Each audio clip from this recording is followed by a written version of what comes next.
You may have heard about the Quran's idea of paradise being 72 virgins, and I promise I will come back to those virgins. But in fact, here in the Northwest, we're living very close to the real Quranic idea of paradise, defined 36 times as gardens watered by running streams. Since I live in a houseboat on the running stream of Lake Union, this makes perfect sense to me. But the thing is, how come it's news to most people? I know many well-intentioned non-Muslims who've begun reading the Quran but given up, disconcerted by its otherness. The historian Thomas Carlyle considered Muhammad one of the world's greatest heroes, yet even he called the Quran as toilsome reading as I ever undertook, a wearisome, confused jumble.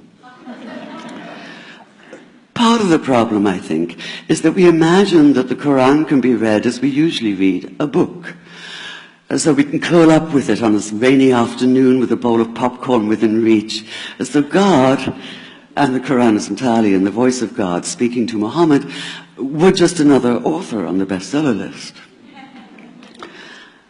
Yet the fact that so few people do actually read the Quran is precisely why it's so easy to quote, that is, to misquote. Phrases and snippets taken out of context in what I call the highlighter version, which is the one favored by both Muslim fundamentalists and anti-Muslim Islamophobes. So this past spring, as I was gearing up to begin writing a biography of Muhammad, I realized I needed to read the Quran properly as I could, that is. My Arabic's reduced by now to wielding a dictionary, so I took 4 well-known translations and decided to read them side by side, verse by verse, along with a transliteration and the original 7th century Arabic. Now, I did have an advantage. My last book was about the story behind the Shia-Sunni split, and for that I'd worked closely with the earliest Islamic histories, so I knew the events to which the Quran constantly refers, its frame of reference. I knew enough, that is, to know that I'd be a tourist in the Quran, an informed one, an experienced one even, but still an outsider, an agnostic Jew reading someone else's holy book. So I read slowly. I'd set aside 3 weeks for this project, and that, I think, is what is meant by hubris, because it turned out to be 3 months. I did resist the temptation to skip to the back where the shorter, more clearly mystical chapters are, but every time I thought I was beginning to get a handle on the Quran, that feeling of, I get it now, it'd slip away overnight, and I'd come back in the morning wondering if I wasn't lost in a strange land. And yet the terrain was very familiar. The Quran declares that it comes to renew the message of the Torah and the Gospels, so 1/3 of it reprises the stories of biblical figures like Abraham, Moses, Joseph, Mary, Jesus. The presence of camels, mountains, desert wells and springs took me back to the year I spent wandering the Sinai desert.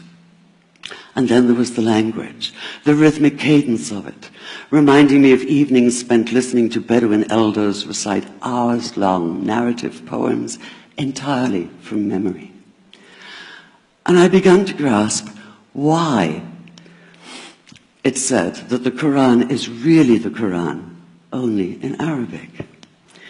Take the Fatiha, the 7-verse opening chapter that is the Lord's Prayer and the Shema Israel of Islam combined. It's just 29 words in Arabic, but anywhere from 65 to 72 in translation.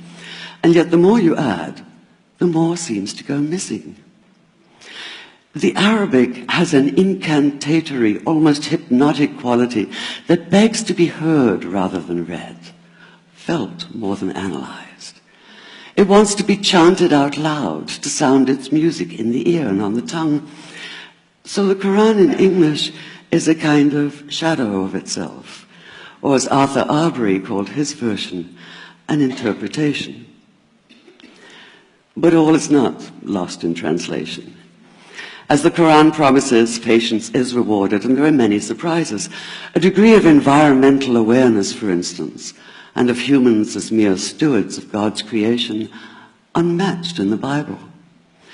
And where the Bible is addressed exclusively to men, using the second and third person masculine, the Quran includes women, talking, for instance, of believing men and believing women, honorable men and honorable women. Or take the infamous verse about killing the unbelievers. Yes, it does say that, but in a very specific context. The anticipated conquest of the sanctuary city of Mecca, where fighting was usually forbidden. And the permission comes hedged about with qualifiers. Not you must kill unbelievers in Mecca, but you are allowed to, but only after a grace period is over. And only if there's no other pact in place. And only if they try to stop you getting to the Kaaba. And only if they attack you first. And even then, God is merciful, forgiveness is supreme, and so, essentially, better if you don't. This was perhaps the biggest surprise. How flexible the Quran is, at least in minds that are not fundamentally inflexible. Some of these verses are definite in meaning, it says, and others are ambiguous. The perverse at heart will seek out the ambiguities, trying to create discord by pinning down meanings of their own. Only God knows the true meaning. The phrase, God is subtle, appears again and again. And indeed, the whole of the Quran is far more subtle than most of us have been led to believe, as in, for instance, that little matter of virgins and paradise. Old-fashioned Orientalism comes into play here.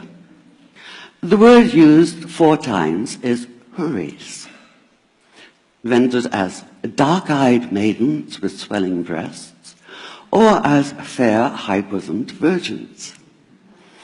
Yet all there is in the original Arabic is that one word, huris. Not a swelling breast or high bosom in sight.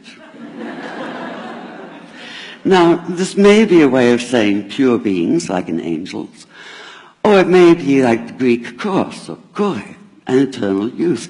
But the truth is, nobody really knows, and that's the point.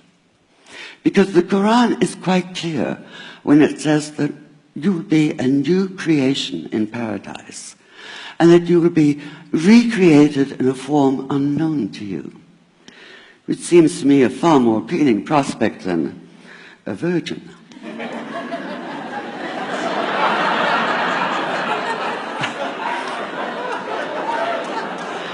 And that number 72 never appears. There are no 72 virgins in the Quran. That idea only came into being 300 years later, and most Islamic scholars see it as the equivalent of people with wings sitting on clouds and strumming harps. Paradise is quite the opposite.